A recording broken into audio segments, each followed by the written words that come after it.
गुरुजी, आता उद्या महाशिवरात्री आहे, तर आपल्याला ओके. त्याबद्दल काय बोलायचं होतं? महाशिवरात्रीवरती जरा काहीतरी खुलासा करू शकतात, जे आपल्या लोकांना जरा बरं पडेल. महाशिवरात्र हा माघ महिन्यातला येणारा एक शिवपार्वतीचा जो उत्सव आहे, तर दोघांचा विवाह त्या दिवशी झाला आहे, तर तो दिवस म्हणजे महाशिवरात्रीचा असतो. तर त्याला आपल्याकडे विशेष असं महत्त्व आहे. महादेवाची उपासना करण्यासाठी हा दिवस विशेष मानला जातो. तर हा वर्षातनं एक दिवस असतो माघ महिन्यातला, तर त्या दिवशी आपल्याकडे महाशिवरात्र साजरी केली जाते. त्या दिवशी महादेवाची पूजा अर्चा केली जाते.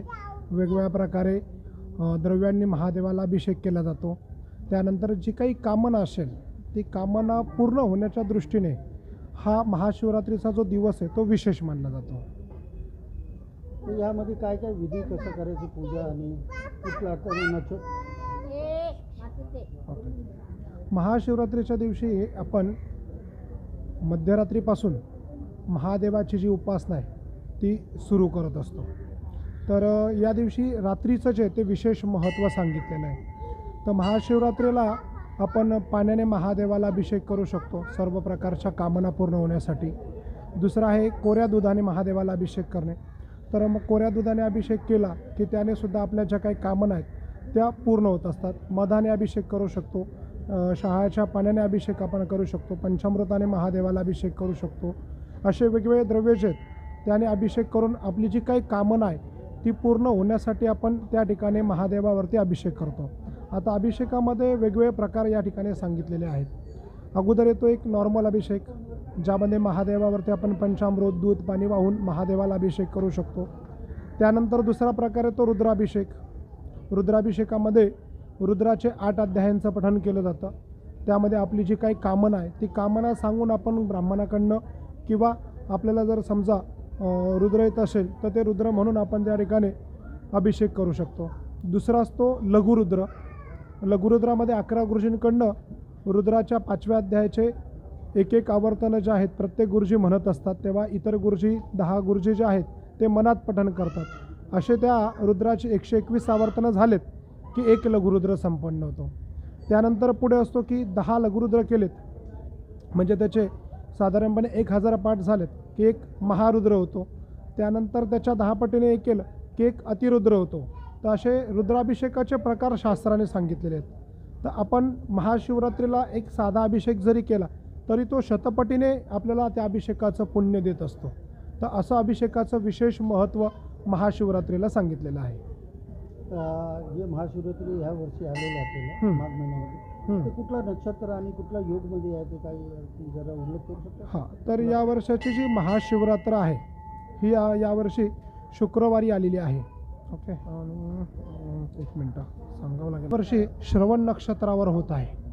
श्रवण नक्षत्र हे चंद्राचं आहे आणि चंद्र हा मनाचा कारक आहे.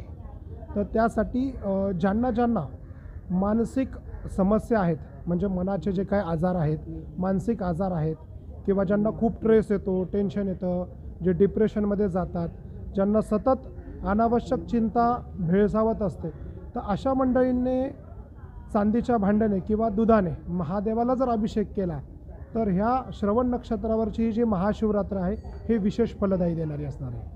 म्हणजे आपण एक आरोग्यासाठी पण येस, सांगितलं. आरोग्यासाठी एक चांगलं म्हणता येईल की श्रवण नक्षत्रावर जे चंद्राचं नक्षत्र आहे त्यावरती होणारी ही जी महाशिवरात्र आहे ही माणसाला मनःशांती देणारी आहे, ज्याच्यासाठी सर्वजण आता सर्व वेगवेगळ्या प्रकारची उपाययोजना करतात पण तरीसुद्धा मनःशांती मिळत नाही. तर ती मनःशांती मिळण्यासाठी हा महाशिवरात्रीचा जो पर्व आहे हा विशेष फलदायी आहे.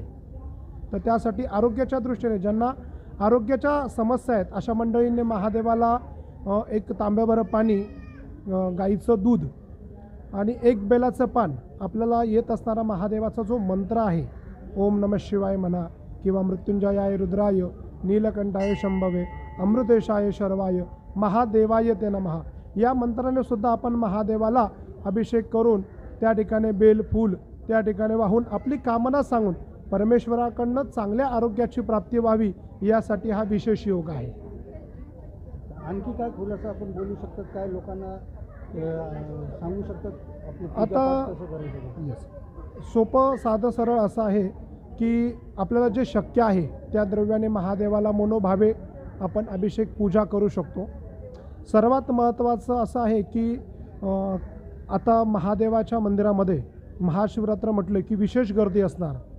तर आपण कमी वेळेत जास्तीत जास्त देवापर्यंत जे काही करता येऊ शकेल अशा पद्धतीने पूजन जे आहे ते देवाचं आपण करू शकतो. मग त्यात काय, महादेवाला लवकरात लवकर थोडं पाणी वाहणे, थोडं पंचामृत वाहणे, एक बेल वाहणे, फूल वाहणे, नमस्कार करून अन्योन्य भावे शरण जाऊन जी काही आपली कामना आहे ती परमेश्वराला सांगितली की हा परमेश्वर जो आहे महादेव हा अत्यंत भोळा आहे, हा लवकरात लवकर पावणारा आहे. तर अशा या देवाला नमस्कार करून इतर दर्शनार्थींना लवकरात लवकर दर्शन मिळेल यासाठी आपण थोडक्यात आपलं जे कार्य आहे ते करावं आणि इतर जी काही येणारी भाविक मंडळी त्यांना दर्शनासाठी आपण उपलब्धता करून द्यावी. महाशिवरात्रीमध्ये जे उपवास करतात सर्व आपली बहिणी भगिनीने आणि महिलांनी, त्यांना काय काळजी ह्यामध्ये घ्यायला पाहिजे? यात असं आहे की महाशिवरात्रीचा जो उपवास आहे किंवा इतरत्र कुठलेही व्रतवैकल्य आहेत तर त्या उपवासाच्या बाबतीत हल्ली काय झालं आहे की आपलं आरोग्य खूप हे झालं आहे, म्हणजे की उपवास करणं शक्य नाही होत किंवा उपवाशी राहणं शक्य होत नाही. तर ज्या ज्या मंडळींना उपवाशी राहणं शक्य नाही अशा मंडळींनी दूध किंवा कंदमुळं वगैरे जे आहेत किंवा फळं आहेत असा खाऊन उपवास त्या ठिकाणी आपण करू शकतो. पण उपवासाचा खरा अर्थ असा आहे की त्या दिवशी उपवाशी तर राहायचंच आहे. उपवाशी राहिलं म्हणजे काय, उपासना करायला सोपं होतं. सर्वात महत्त्वाचा आरोग्याच्या दृष्टीने पहिला फायदा.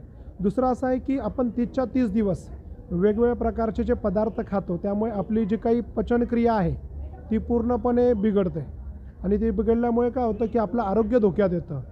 तर त्या पचनक्रियेला आणि पचन संस्थेला आराम मिळावा यासाठी आपल्या पूर्वजांनी उपवासाची यंत्रणा जी आहे ती अस्तित्वात आणलेली आहे. मग या ठिकाणी आपण उपवासाच्या दिवशी शक्य झालं नाही उपवास करणं तरी आपण त्या दिवशी उपासना करून आपला उपवास साजरा करावा.